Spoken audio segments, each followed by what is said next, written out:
mercato tedesco e quello austriaco è il mercato più importante per quanto riguarda in particolar modo il litorale adriatico, che ricordo fa il 50% delle presenze turistiche del Veneto.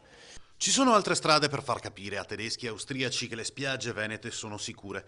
Avviare una battaglia legale con la Bild, che aveva parlato di rischio attentati terroristici sul litorale veneto, sarebbe controproducente. La Lega replica così al PD, che aveva chiesto a Zaia di tutelare la regione querelando il giornale tedesco che aveva pubblicato l'articolo incriminato.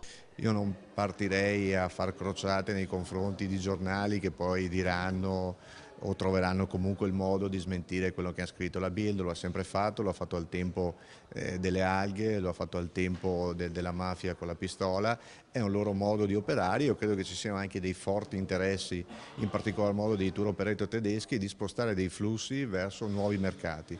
Ci sono grossi investimenti in Bulgaria e credo che ci sia tutta la volontà di far comprendere come magari lì là c'è più sicurezza, creando delle paure che non esistono. C'è chi in queste settimane aveva proposto anche di mettere i militari nelle spiagge, ma considerando che di allerte concrete non ce ne sono, l'ipotesi sembra molto lontana. Credo che si tratti di fare quello che abbiamo sempre fatto, senza prendere paura o creare allarmismi.